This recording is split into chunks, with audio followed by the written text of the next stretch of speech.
আমরা অনেক যারা বিএড ডিএলএড পড়ুয়া যারা ছাত্রছাত্রী যারা আমাদের বিএড ডিএলএড যাদের কমপ্লিট সেই সমস্ত ছাত্রছাত্রীরা একটু সংশয়ের মধ্যে দিয়ে বিগত দিনে অতিবাহিত করছে। কি সেই সংশয়টা হচ্ছে যে আগামী 2023 সালে কিন্তু আমাদের কোনো টেট এক্সাম কিন্তু হয়নি।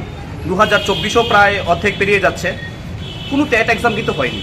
যে কেন টেট এক্সাম হয়নি, তার কি কারণ, সেই সমস্ত কারণকে আমরা অন্বেষণ করার জন্য আমরা মূলত আজকে টিআরবিটি প্রধানের সাথে আমরা সাক্ষাৎ করি এবং টিআরবিটি প্রধানকে আমরা ধন্যবাদ জানাই যে উনি তার মূল্যবান সময় বের করে উনি আজকে আমাদেরকে সময় দিয়েছে। যখন ওনার সাথে সাক্ষাৎ করি উনি জিনিসটা বিস্তারিত আমাদের খুলে বলে। উনি বলেছে যে 2023-এ পরীক্ষা হয়নি কারণ এনসিটি এবং সুপ্রিম কোর্টের মধ্যে একটা মামলা চলছিল, সেই মামলার জন্য মূলত 2023-এ পরীক্ষাটা হয়নি। কিন্তু 2024-এর প্রথম দিক দিয়েই ওনারা যেই মামলাটা চলছিল সেই মামলাটা সলিউশন হয়ে গেছে এবং টিআরবিটি প্রধান পরীক্ষা নেওয়ার জন্য এখন সম্পূর্ণরূপে প্রস্তুত।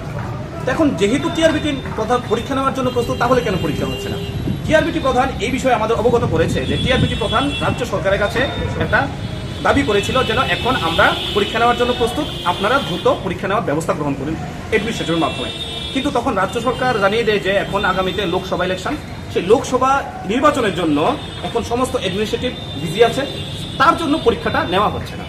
গেল লোকসভা ইলেকশন গেল, লোকসভা ইলেকশনের পরে আবার টিআরবিটি প্রধান রাজ্য সরকারের কাছে অনুরোধ করেছে যে এখন তো লোকসভা শেষ, তাহলে এখন আপনারা পরীক্ষা নিয়ে নিন। তখন রাজ্য সরকার স্পষ্টভাবে জানিয়ে দেয় যে আগামীতে পঞ্চায়েত ইলেকশন আছে, সেই পঞ্চায়েত ইলেকশনের জন্য আমরা এখন পরীক্ষাটা নিতে পারবো না। তাহলে পঞ্চায়েত ইলেকশন শেষ হচ্ছে মোটামুটি আগস্ট মাসের 16 তারিখের মধ্যে ইলেকশন শেষ হয়ে যাচ্ছে। তখন আমরা টিআরবিটি প্রধানের কাছে রিকোয়েস্ট করেছি যে 16 তারিখেও কিন্তু আপনি একবার দয়া করে আবার সরকারের কাছে একটু পৌঁছে দেবেন, যেন সরকার যেন আমাদের কথাটা বিবেচনা করে যেন এক্সামের জন্য একটা প্রিপারেশন গ্রহণ করে। তো আমরা আশাবাদী যেন সরকার আগস্ট মাসের 16 তারিখের পরে অর্থাৎ পঞ্চায়েত ইলেকশনের পরে যেন আমরা যারা বেকার আছি, যারা বিএড ডিএলএড ত্রিপুরা রাজ্য বলুন বা বহিরাজ্য থেকে যারা আমরা এতগুলো টাকা দিয়ে আমরা পড়ে এসেছি, যেন টেট পরীক্ষাটা যেন আমরা বসতে পারি।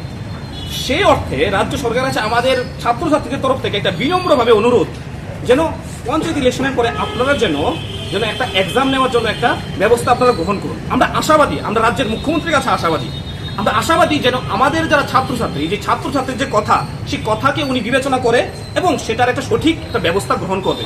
আমরা আশাবাদী যে ছাত্রদের উনি এভাবে ভেসে যেতে দেবেন না।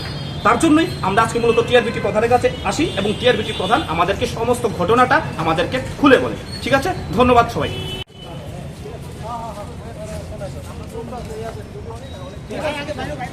Thank you, sir.